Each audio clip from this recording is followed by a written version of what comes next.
Well, good day, Inspire Family Fellowship members and friends. Very excited to bring this video to you as we prepare for a very, very important, dare I say, historic vote on December 2nd regarding our purchase of Saxvik Elementary School. For those of you who were unable to make our open house and our informational meeting, we're providing this video so that you can do some homework and hopefully come to the vote with an informed decision on how you feel. I want to stress that though we are supporting this purchase, that by no means do you need to feel pressured to vote one way or another. We want you to make a prayerful and informed vote. Now, having said that, let's go ahead and just talk a little bit about what we're looking at in the big picture and including some details regarding Saxvik. First, let's take a look at comparables. If we weren't to buy Saxvik, what else is out there right now or has been out there that we have been considering? Okay, we'll start here. So this is Riverwood Baptist Church. This is for sale, has been for sale for several months now. It is on South Washington Street. It's in a nice location, right on Washington Street, in an area that is going to grow. But take a look at what they're asking. They're asking $895,000, which is the same or maybe actually slightly more than what we would eventually be paying for Saxvik. But we would only be getting at Riverwood Baptist is not even a fourth of the total square footage.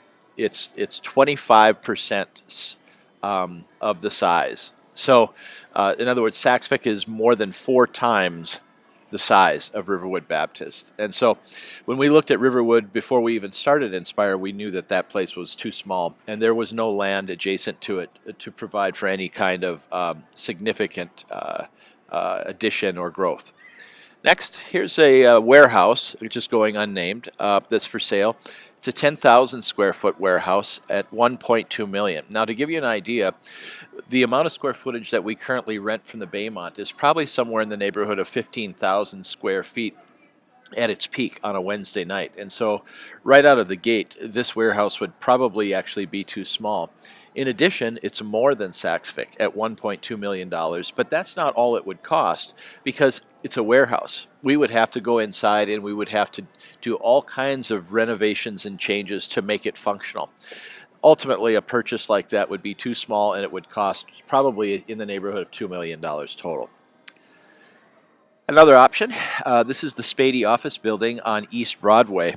Number one, the location's not great. It's in kind of a little bit sketchier part of Bismarck. And number two, even though it is plenty big at 43,000 square feet, they want almost $2 million for it. And once again, we would have to do all kinds of renovations on the inside of it in order to make it functional as a church. And so even though this rivals Saxvik in terms of its size, it would end up costing most likely more than 3 times as much, and it wouldn't be in as good a location.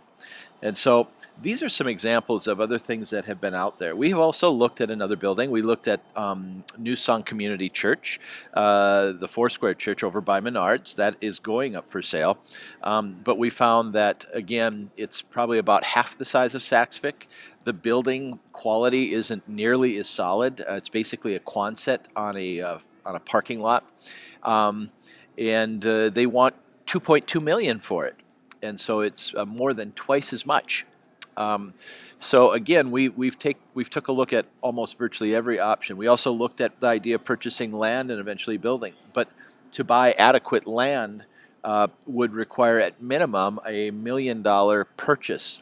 So again, just the land, if we were to go that route to buy land and build, would be more than the Saxvik purchase in total. So this is why we want to look at this, and let's go ahead and go forward and let's just move on to Saxvik. Here it is, a basic schematic of Saxvik Elementary School. You'll note that the section on the lower middle there, called the lower level there, that shows 3 classrooms, that is actually the basement of the wing immediately to its left. And so if you just kind of juxtapose those together, that's what that is. That lower wing there that has 4 classrooms, that section is its basement. So just know that as we move forward. So when we talk about Saxvik, we have to talk about some things. Now, originally, the building was for sale for about $800,000. And so out of the gate, when we were considering buying a place or finding a home for Inspire, it was a little bit too much money. We rejected it because we were unsure of what our worship numbers on Wednesday night would be, because we'll be starting out by having worship in the gym, which can seat about 250 to 260, somewhere in there. And I was concerned that possibly Wednesday night worship might be bigger than that, but we have since found out that it's not, and so we have some room for growth. We also rejected it because we were really unsure about what our own finances were, what our monthly income would be, what our annual budget would be. And so we just didn't think that it was wise to get into something like that before we really knew who we are. Now that we're approximately 15 months into this endeavor, and we see projections and we see trends and we see where we're at, we are much, much more confident about this kind of a purchase. We had no expansion fund at the time.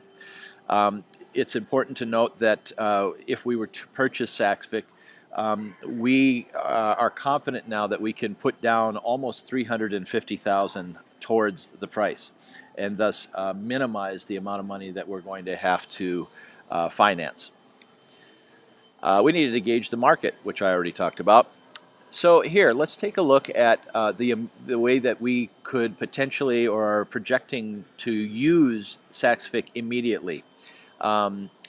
If we were to move in, say by the end of May, how would we use the building as is until such time that we could start to do phased renovations and additions?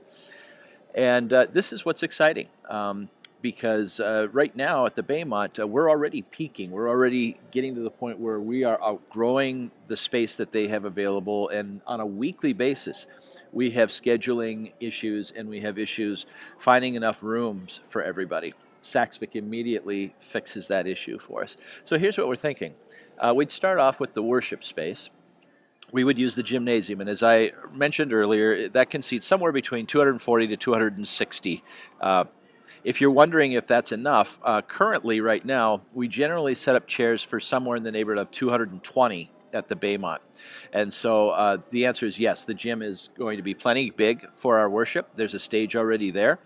And so it will accommodate us just fine until such time that we can build a new sanctuary on that campus. It'll work just fine, both on Sundays and Wednesdays.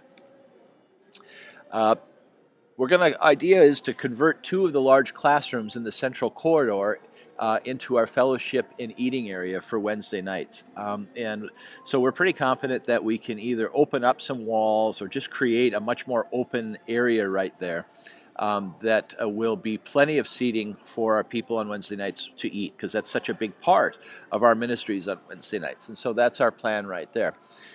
Next, the youth space. You'll see now in brown up there that north wing of classrooms will be designated youth space. And the reason we chose that was, number one, the far right classroom is the single largest classroom on the Saxvik campus, and it's very large, and it's perfect for a large school, middle school group, or high school group. Notice that it gives our middle school and high school ministries 4 large classrooms to use. Currently, we only have 1 available at the Baymont, and so again, very, very exciting to be able to offer that to them. Next, and this is exciting too, the children's wing. Now you'll notice that in the aqua, that we view that as the children's space, and then the red classroom immediately above it we would use for nursery because of its proximity to the fellowship area and the worship areas. And so you have a nursery, a designated nursery room. All of these classrooms are large. They're very large, and they're in very, very good shape. But here is the biggest key of all. Why this wing for the children? Because every classroom in that wing has 2 bathrooms already in them, so that we don't have to use volunteers to escort children to bathrooms if they need to use the bathroom during ministry time. The children simply can go to the bathroom right there in the classroom. It's really cool. It's really a throwback to old style classrooms. Some of you maybe grew up in classrooms like that. I know I did. And so it's perfect for children's ministry. So we see that. And then the final one is adult ed space.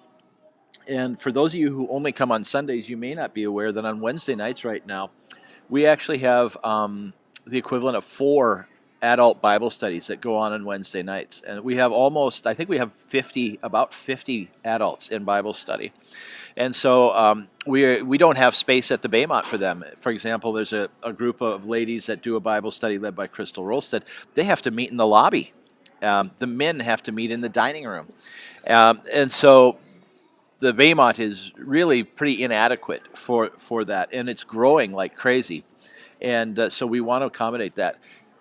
At Saxvik, we can give that ministry an entire wing. We'd like to designate one of those big classrooms for the men, kind of make it a man cave classroom area. We want the other groups to have their own classroom. We'd like to equip them with projectors and things if needed. And in addition, we can use 2 of those classrooms for overflow for fellowship if we needed, as well as making them available for groups like, say, the quilters. And so very, very exciting. We think that if we do that, we're going to have plenty of space, both on Sundays and Wednesdays, to continue to grow as a church until such time that we do renovations. You'll also take note of the parking that Mike put there. And actually, the parking as rendered that you see in this picture isn't exactly accurate, because what Mike has decided to do, Mike Gunch, is create a turnaround right there in front of what we call the fellowship seating area there, the green area. And you will see those in future renderings that come along. Okay, so now let's look at what is it that Saxvik could potentially look like. And please take note that this is not an official architectural rendering. This is an amateur job done by yours truly. But we think that actually this really has some merit and would like to work with an architect to do this. And so one of the things you'll notice about the campus as is right now is you sort of have a little bit of an octopus going on. You have sort of all these arms, but kind of no centralized area, or not a strong centralized area. And you'll also notice that between the north wings up there and that central corridor and wings, there's wasted area. It's an asphalt area with a couple of sheds, but it's really wasted space. And so what we want to do is we want to take advantage of that large space that's already in the footprint, and we want to start by doing this. And maybe it's a phase 1, a phase 2, that's going to be up to us. We want to put a 425 seat sanctuary into that space. Our current parking models would accommodate that. We wouldn't have to add any extra parking to do that, and it would be super exciting to put that in a much better use of the space within the footprint. In order to tie things together then, what we would do is we'd take those 2 classrooms that we would use for fellowship to start, and then we would convert that into a large open foyer area that, with the hallways, would end up tying the entire building together. And as you see, as we continue, you'll see how that foyer all of a sudden becomes a central hub that you enter into at the 2 major entry points that give you access to every major part of the church within steps. It's pretty awesome, actually. So you have that foyer area. We would convert this section then into our youth ministry wing because of the way we can manipulate classrooms, create large space and such.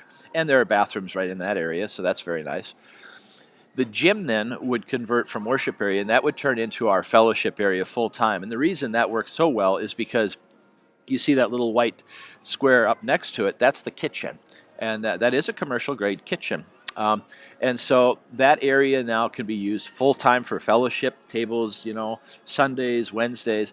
Plus, we can clear those tables and use that gymnasium space for lock-ins or for neighborhood events. It's an awesome space. It's an amazing multi-purpose space. We would continue to use that wing there in the red and green as our children's ministry wing and nursery. No changes necessary. It's really perfect just as is. And so that would continue to be there.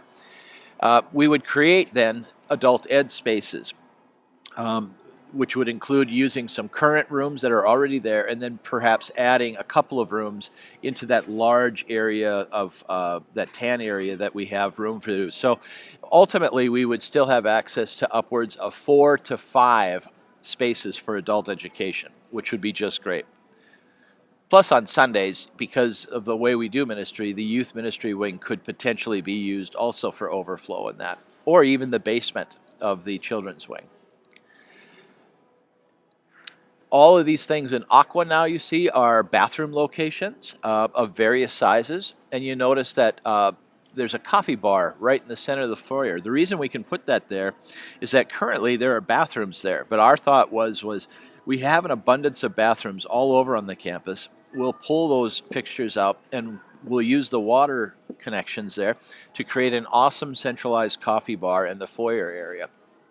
And so there'll be no shortage of bathrooms and an awesome coffee bar in the foyer area, big open space. And then this is also what helps tie it all together is then we would create a second major entrance on the parking lot side. You can see it there between the trees. There's a kind of a black slash or a very thin black line. That would be your second major door with an entry sidewalk. And so you could see then we would have two major entry areas. We would have one on the south facing the parking lot, and then we'd have the one that currently exists on the west side on 21st Street. Notice that when you come into either of those major entrances, you're immediately walking into the foyer area from which you can very quickly access any part, any section or any wing of the church's ministries, whether that's the sanctuary, the youth ministry, the fellowship area, the children's wing, or the nursery. It really ties everything together beautifully. We would also then look to do some expansion of the kitchen, either the way that it shows there, or possibly removing the stage and expanding in the other way there. So we're very excited about the possibility of doing this, and there's just so many positives to this when we look at the potential growth of this building and use of this facility. Mike Gunch put it well. He said it's interesting. Most churches start off with a sanctuary and then build around that, but it seems that God has given us the opportunity to start with a campus and then eventually build a sanctuary. And I think that's consistent with Inspire's values, because our values aren't self-serving. Our values are looking to serve the community and bring the love of God to the community, and a campus helps us do that in terms of our family ministries and our outreach ministries. And then eventually we finish with a new beautiful sanctuary. So why is Saxvik a good idea? Number one, lots of space, 34,000 square feet, just a lot of space. Though it's older, it's very sturdy construction. We have amazing detailed records from the BPS, and including lists and contacts of people who have done maintenance and repair work on the school for a long time. In addition, several of our own people at Inspire have actually done work at Saxvik. An example would be Dean Dietzman, who has worked on the internet and cable systems there. The price, we can get Saxvik potentially for very little debt, relatively speaking. The total cost would be somewhere between $800,000 and $900,000 total to get into the campus, what we call occupancy costs. The arrangement of the wings makes navigating easier for people. The commercial grade kitchen, though small, is very good and effective and includes some really high-end appliances. Plus we can renovate it to make it larger as we grow. One wing of the classrooms is perfect for children due to the bathrooms in each classroom, as mentioned earlier. The location gives Inspire the opportunity to impact a neighborhood, and that's really exciting and really important to us. Is we're not just located in some street corner, we're located in a neighborhood, and we can become part of the life of that neighborhood and really become a good neighbor and bring Christ to that neighborhood. Very exciting. Though it's not technically built as a church, we are able to use it as a church as is right away, while having the security and the time to develop a vision for phased renovation and construction at our own pace, so that we're not forced into anything. The problem with the Baymont right now is that there's no contracts.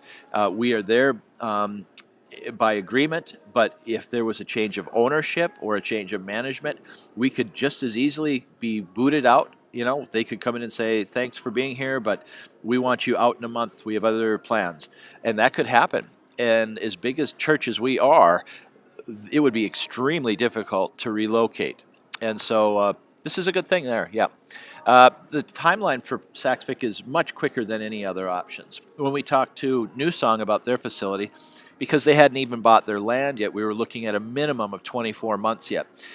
If all goes according to plan, and so far it has, we think that we can be into Saxvik and occupy it by mid to late May and use the summer to acclimate and to do, just kind of make it our own, paint, carpet, furnishings, all that kind of thing. And then so we would be in it for the summer, but by fall it would really, really start to take shape as we launch our larger, more busy school year ministries. Positive PR. We've already received a lot of positive PR. Actually, not by design, just by the way things happen. The Bismarck Tribune picked up on this story right away when we had our purchase offer accepted, and it's been a positive PR. We've spoken to several neighbors in the neighborhood, and they're excited. The neighbors that we've spoken to, they're excited to have us there, and so this is really good. It's a long-term solution. Unlike just about any other thing we've looked at, this really represents a long-term solution for us. One person did ask, what if we actually did outgrow this campus, even if it was renovated? And my answer as your pastor would be, if we outgrow something that big, the goal isn't to create an even bigger campus. The goal then is to plant new churches or plant new campuses, to duplicate ourselves in other parts of Bismarck or Mandan. Okay, so we've talked about a lot of things there, including why this is a good idea, but I think in all fairness, we have to address any potential questions or concerns. And so let's go ahead and jump to that. And these are questions and concerns that were brought up at the meeting. Number one, it's a big building. How are we going to handle the maintenance? Here's some thoughts on that we've discussed. Number one, we think it would be important to do a coming home fundraiser to come in, and we would seek to raise a little chunk of money that we could use to kind of clean it up, to paint, carpet, supplies, tables, chairs, but also part of that would be to establish a future repair fund. And I would advocate for putting $25,000 into that future repair fund. And then also we would try to put money into that repair fund every month so that we always had a pool of money that was there to address any kinds of repairs that may come along. What's also interesting to note is that we do have detailed records of the building, probably more detailed than you would get with any other building. The BPS takes very good records, and we have availability to the maintenance people from the BPS as well as their related contractors, people who fix like the boilers and things like that. It's also interesting to note that we found out that the school system, the BPS, invested somewhere in the neighborhood of $500,000 into Saxvik before they put it up for sale. And included in that is brand new flooring in the gym. It's a laminate flooring. They put new windows in the gym, and all of the air conditioning units throughout the building, all of them are basically brand new. The boiler is in excellent condition. We've checked on the status of the roof. The roofs so far have done really good, and there's no reason to believe that we're going to have any major issues with them anytime soon. What about custodial? Well, we've put $1,000 per month into the budget so that we could have a custodian come twice a week during the school year, particularly to do the important work prior to a ministry day. So if that custodian could come in every Tuesday and every Saturday and make sure the bathrooms are clean and stocked, do some vacuuming in all the major traffic areas, that kind of stuff. But in addition, I think it would behoove us to rally as a church and create rotating congregational cleaning teams. And everybody contributes, everybody's part of a team, and if we do it that way, nobody has to probably do any cleaning more than once every 3 months or something like that. Parking, people wonder about. Well, Mike has put together an excellent parking plan that accommodates us not only for the current use, but also for the future use. In addition, we've talked to the city about the park right across the street, and I didn't mention that. Immediately to the east of Saxvik across the street is a park. That's a nice park. And we've talked to them about perhaps creating a shared use parking lot there for extra parking, and they seem to be very excited and open to that. And so there's a lot of reasons to feel good about that. What about security? It's a big building. There are several doors, several entry points.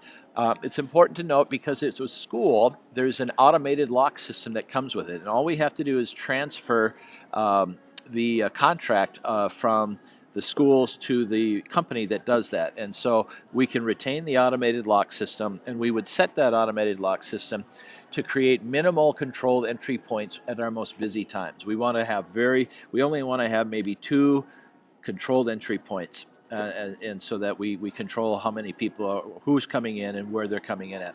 And the beauty is that automated lock system allows us to do that for every day at various times. It's a really, really good thing. What's the neighborhood like? Is it safe? That was one of the questions. And that was one of the questions we wondered about too.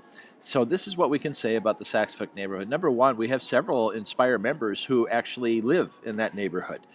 Jen Hines is an example, and she spoke up at the meeting and talked about what a great neighborhood it is. Now, it's a lower income neighborhood, or lower middle class, we would call it, lower middle class, but it's a very good neighborhood, salt of the earth people.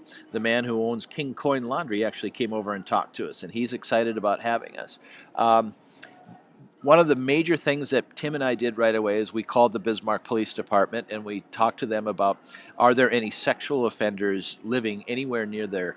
And the answer was no. There are no sexual offenders living anywhere near there. And that shouldn't be a surprise because it is a school. And they of course, never put anybody like that near a school. And so we don't have any issues there. It's a lower middle class neighborhood, but it's very solid. And it's at least 6 blocks from any kind of questionable or sketchy areas of town.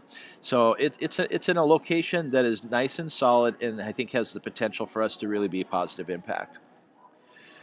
Building issues. It's a big building. What about stuff? Well, here are some things that we need to do going forward if we pass this. The building needs to be brought up to code. And so what that means is that we need to, number one, there's a small amount of asbestos in one base room classroom in the ceiling. And so we will get that removed as part of the deal. Also, currently there is playground equipment where we would do parking. The Bismarck Public Schools have committed to moving that for us, so we don't have to worry about moving that. We've checked the thickness of the asphalt in the parking lot, and that has checked out. There's actually 8 inches of asphalt, more than enough to accommodate light vehicle parking. We have to install fire suppression fire sprinklers throughout the building, and that is the biggest cost. But we have to do that in order to meet city codes. And then, so if we take care of all of those things as part of the deal, we've done the estimating, and Mike Gunch and Richard Bohr, who do this for a living, have a really good handle on what the costs of these things are. We're expecting the total costs of meeting code to be somewhere between $400,000 to $450,000. If you add that to the $399,000 asking price, we would end up moving into Saxvik for somewhere between 800 to 850, although we have to have some flexibility in there. So I think to be safe, I would say somewhere between 800 to 900,000. If you do the math, that comes to $24 to $25 a square foot, which is an amazing price for a building that big. Keeping in mind that new construction in Bismarck-Mandan right now is well over $200 a square foot. To put it another way, if you were to rebuild Saxvik Elementary exactly the way it is right now, at new construction costs, Saxvik would cost $6.8 million. Let me say that again, $6.8 million. And we would be getting this building for between $800,000 to $900,000. That's why we think this is probably a God thing. But these questions and concerns are legitimate, and we want to know they're legitimate, and we want you to know that we have been thinking about them and addressing them, and we feel good about how we can do this moving forward. Next, I just want to show you, this is just an example of perhaps what that sanctuary could look like, keeping in mind that the chairs in there would be movable. We'd want that space to also be multi-use. But we think that we don't have to break the bank, but we think we can build a really, really nice 425 seat sanctuary, and that would be awesome. So, big picture questions. As we close this out, here's some big picture questions we think we all need to think about. Number one, is there a growing sense of urgency, and if so, why? And I've already talked about that at the Baymont, we really don't have any security. And we have found that on Wednesday, the Baymont increasingly is not able to meet our needs for ministry. In other words, we're growing on Wednesdays, but we can't accommodate that. And what we found out in prior places that we've served, churches, when we don't do that, we start to stagnate and our growth is affected. And so we want to make sure that we are looking ahead and being visionary and being proactive in dealing with this. So the answer to that is yes, there is a sense of urgency for several reasons, and we want to be proactive. Second question, is it likely we will have another opportunity to acquire a similar property at this price within the next 3 years? So the answer to that is no. About 8 months ago, I wrote the Bismarck School Board and asked them, do they anticipate any other schools coming up for sale? Because frankly, schools by far represented the best possibility for a future home for Inspire.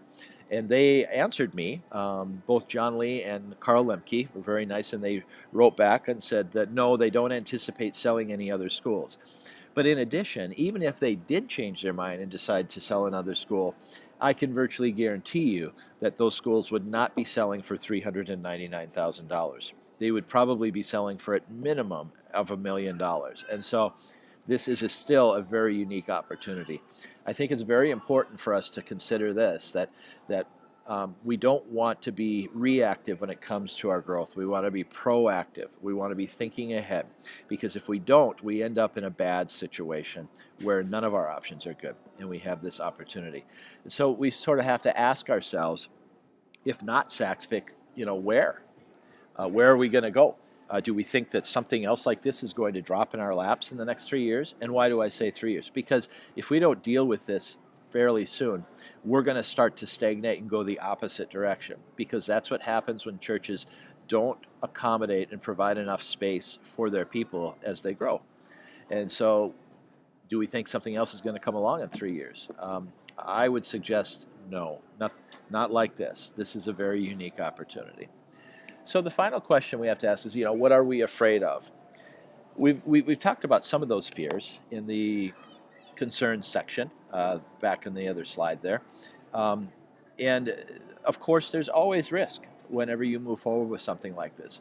There's always the chance that you might have one thing or another go differently than you expect.